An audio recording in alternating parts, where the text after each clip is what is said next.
कर्पूरगौरं करुणावतारं संसारसारं भुजगेन्द्रहारं सदा वसन्तं हृदयारविन्दे भवं भवानी सहितं नमामि। भवं भवानी सहितं नमामि। हर हर महादेव। शिवजी सभी अपने भक्तों पर अपनी कृपा बनाए रखें। आज हम 8वां अध्याय से शिव महापुराण शुरू करेंगे। 8वां अध्याय भैरव उत्पत्ति तथा ईश्वर का ब्रह्मादिकों पर अनुग्रह। श्री नंदीकेश्वर बोले, उस समय जो महादेव जी को ब्रह्मा जी पर क्रोध आया तो उन्होंने अपनी बहुओं के मध्य से भैरव नामक एक अद्भुत पुरुष को प्रकट कर दिया, जिसने नमस्कार कर उनकी आज्ञा मांगी।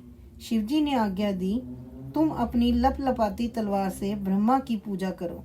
यह आज्ञा पाते ही श्री भैरव जी ने ब्रह्मा के केश जा पकड़े। ब्रह्मा थरथर कांपने लगे। भैरव जी ने शीघ्र ही ब्रह्मा का मिथ्याभाषी 5वां सिर काट दिया। फिर इन्होंने उनके और सिरों को भी काट लेना चाहा। ब्रह्मा जी भैरव के चरणों में गिर गए।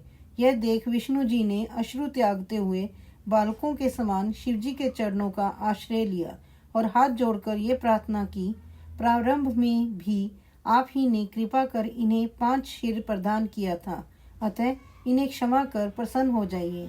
शिवजी अपने गणों के मध्य जा प्रकटे। उन्होंने भैरव को मना कर दिया। फिर एक सिर कटे ब्रह्मा से बोले, तुमने अपनी प्रतिष्ठा और ईश्वरत्व के लिए छल किया, अतः अब तुम सत्कार, स्थान और उत्सव से विहीन किए जाते हो। ब्रह्मा जी शिवजी को हे स्वामिन, हे वरद कहकर अपना 5वां सिर मांगने लगे। ईश्वर ने कहा, अराजकता के भय से मैं विश्व स्थिति को बिगड़ने न दूंगा। हे पुत्र, जो अपराधी है उन्हें तुम दंड दो, लोक मर्यादा का पालन करो। मैं तुम्हें वर देता हूँ कि अब आज से तुम गणों के आचार्य हुए, वही तुम्हारा सत्कार होगा। कोई भी यज्ञ तुम्हारे बिना पूर्ण न होगा। ब्रह्मा जी से ऐसा कहकर ईश्वर उस केतकी के पुष्प से बोले, रे मिथ्याभाषी केतक दुष्ट, तू भाग जा, तू मेरी पूजा के योग्य नहीं है। शिवजी के गणों ने उसे दूर भगा दिया। केतक शिवजी की प्रार्थना करने लगा और उसने कहा कि हे नाथ, कुछ तो सुफल कीजिए, मेरे पापों को दूर कीजिए। भला आपकी कृपा से क्या दुर्लभ है। शिवजी ने कहा, मेरा वचन मिथ्या नहीं होता। हम तो तुम्हें नहीं स्वीकार करेंगे, परंतु तू मेरे भक्तों के योग्य है और इस प्रकार तेरा भी जन्म सुफल होगा।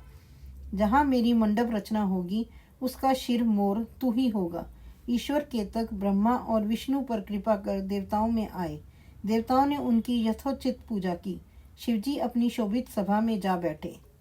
9वां अध्याय ईश्वर द्वारा ब्रह्मा विष्णु को ज्ञान दान।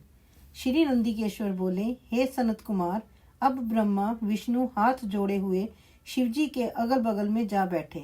फिर उठकर पुरुष वस्तुओं से जैसे हार, नूपुर, केयूर, किरीट, मणिकुंडल, यज्ञ सूत्र, उत्तरीय वस्त्र, माला, रेशमी वस्त्र, तांबूल, कपूर, चंदन, अगर लेपन, सुगंधित द्रव्य, सुगंध आदि, धूप, दीप, श्वेत छत्र, व्यंजन, ध्वजा, चमर और मन से अतीत वाणी द्वारा तथा और भी बहुत सी दिव्य वस्तुओं द्वारा उपहार प्रस्तुत कर ब्रह्मा और विष्णु जी ने शिवजी की पूजा की।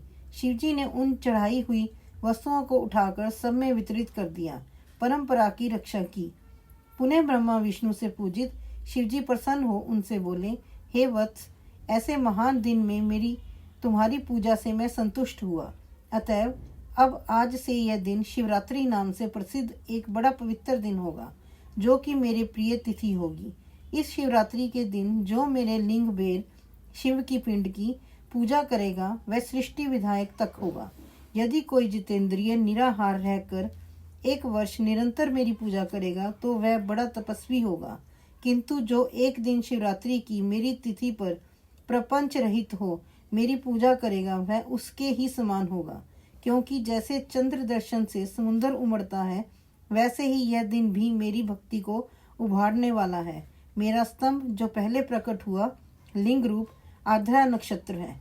यदि कोई अगहन में आद्रा नक्षत्र में उमा सहित मेरे रूप का यह मेरे बेरलिंग के ही दर्शन करता है, वह मेरे परम प्रिय कार्तिकेय से भी अधिक प्रिय लगता है। इस पुनीत दिन में दर्शन से ही महाफल प्राप्त होता है और पूजन फल तो वाणी से नहीं कहा जा सकता।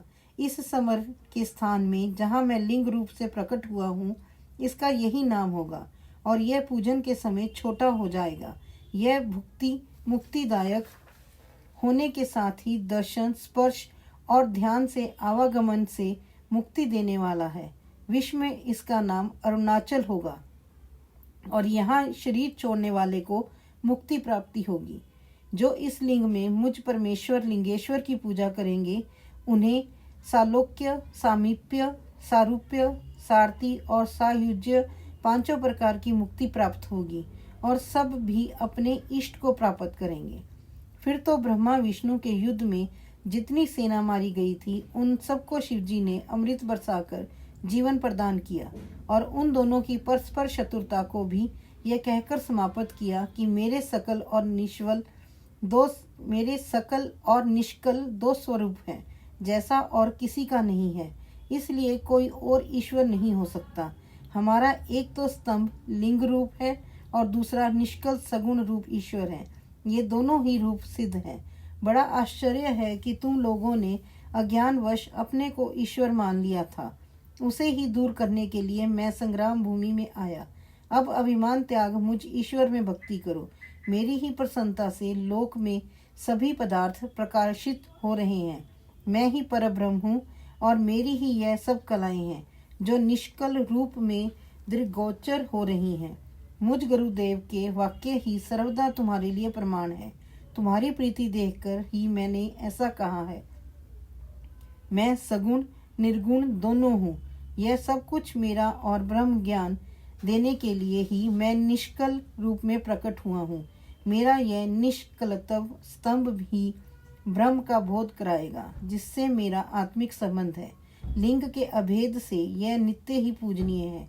जो मेरे इस लिंग रूप की स्थापना करता है, वहाँ मैं अप्रतिष्ठित भी प्रतिष्ठित रूप से रहता हूँ। मेरा लिंग रूप प्रधान और बेर रूप गौण है। बेर में स्थान की क्षेत्रता नहीं है और लिंग में स्थान की क्षेत्रता है। हर हर महादेव। जय महाकाल।